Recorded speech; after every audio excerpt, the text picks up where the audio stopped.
À présent, on corrige la partie C de l'exercice numéro 3.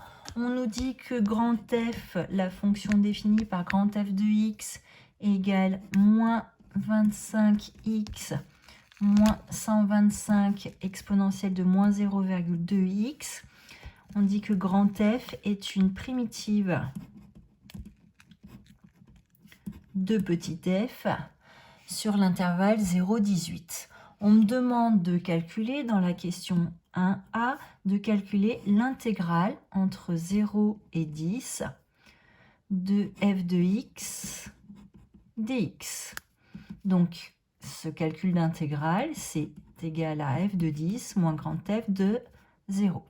On me demande de donner la valeur exacte de cette intégrale. Attention, quand vous calculez f de 10, vous pouvez m'écrire 9 ou 8 chiffres après la virgule. Ce n'est pas pour autant une valeur exacte.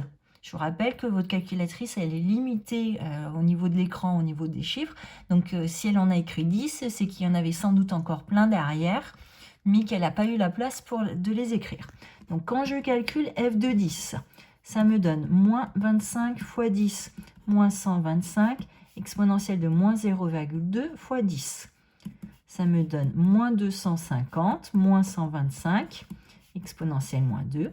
Ça me donne moins 375, exponentielle moins 2. Ça, c'est la valeur exacte. Pour f de 0, je procède de même.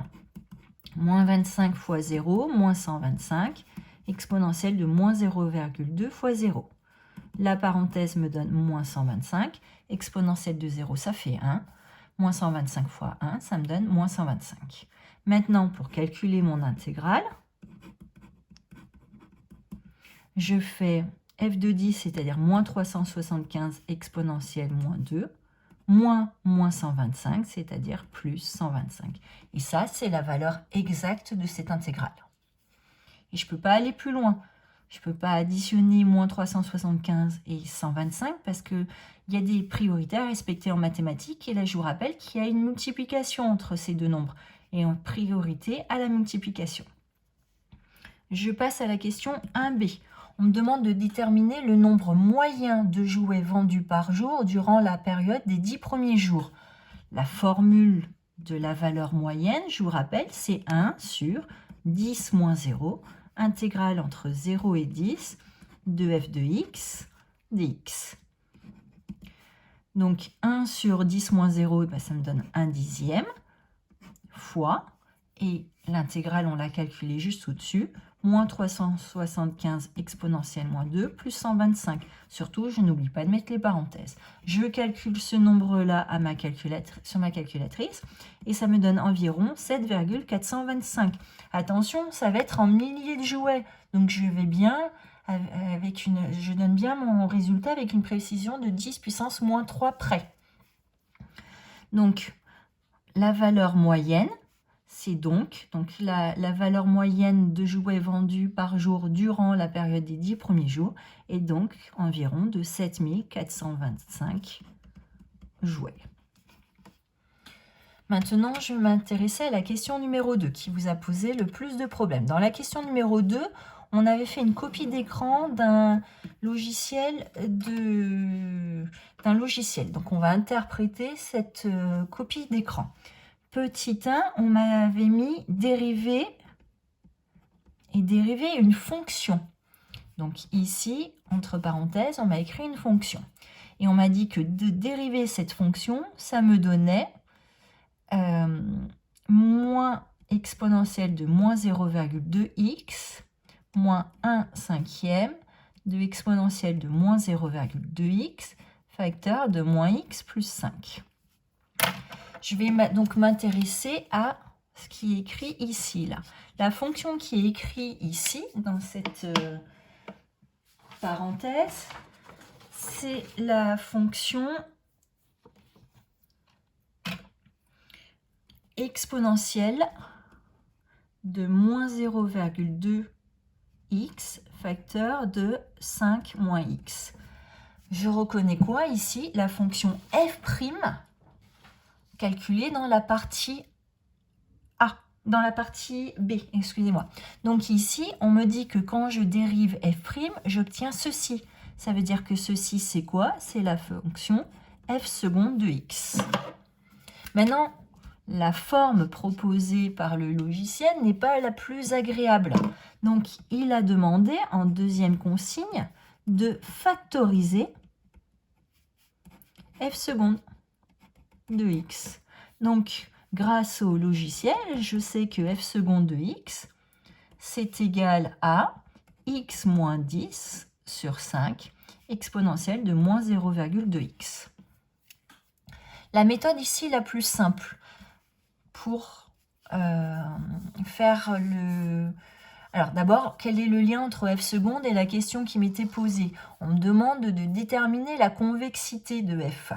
Puisqu'on m'a donné f seconde, quel est le lien entre f seconde et la convexité de f? Je vais devoir m'intéresser au signe de f seconde. Donc je vais être amenée à faire un tableau de signes. Alors, deux possibilités. Soit je suis à l'aise avec les fractions, ce qui n'est pas nécessairement votre cas. Et je peux voir que x moins 10 sur 5, c'est la même chose que 1 cinquième de x. Donc x divisé par 5, je vous rappelle que ça s'écrit 1 cinquième de x, moins 10 qui est aussi divisé par 5, ce qui me donne 2, exponentielle de moins 0,2x. Si vous n'êtes pas à l'aise avec ça, on va conserver la forme proposée par le logiciel, celle-ci. J'ai un produit, donc je vais être amenée, et on a dit que ce qui nous intéressait, c'était le signe de f seconde. Donc je vais m'occuper du signe de f seconde, que je ne vais pas réussir à avoir du premier coup. Donc c'est entre 0 et 18. Alors, première ligne, je vais avoir le signe de x moins 10. Deuxième ligne, attention surtout, je n'oublie pas, il y aura le signe de 5. Et troisième ligne, il y aura le signe de exponentielle moins 0,2x. Une fois que j'aurai étudié le signe de ces trois signes-là, j'aurai le signe de f seconde de x. Et une fois que j'ai le signe de f seconde de x, j'aurai la convexité de f. Alors, x moins 10, c'est une fonction qui est affine. Donc, je cherche l'endroit où x moins 10 s'annule. C'est pour x égale 10. Donc, il y a une racine qui est 10. Ensuite, je vais aller regarder le coefficient directeur qui est 1, qui est un nombre positif. Comme c'est un nombre positif, ça veut dire que la droite monte. Donc, si on arrive en 0 alors qu'on était avec une droite qui monte entre guillemets, ici, la fonction avant est négative, la droite est sous l'axe des abscisses, donc la fonction est négative, et après, la droite bascule au-dessus de l'axe des abscisses, donc la fonction est positive. On n'oublie pas qu'on a divisé x moins 10 par 5. Or, 5, c'est un nombre qui est positif. Si ça avait été moins 5, ça aurait eu vraiment une incidence. Donc, il faut faire attention. Il ne faut pas négliger ce 5. Attention, on ne l'oublie pas, ce 5. Ensuite, le signe de l'exponentielle de moins 0,2x. Exponentielle étant strictement positive sur R, on ne va mettre que des plus dans cette ligne. Maintenant, moins divisé par plus, ça fait moins. Moins fois plus, ça fait moins. 0 divisé par 5, ça donne 0. 0 fois quelque chose, ça me donne 0. Un nombre positif divisé par un nombre positif, ça reste un nombre positif. Multiplié par un nombre positif, ça donne un nombre positif. Maintenant que j'ai le signe de f seconde, grâce à la stratégie numéro 3, je vais pouvoir dire que f est concave sur 0, 10 et convexe sur 10, 18.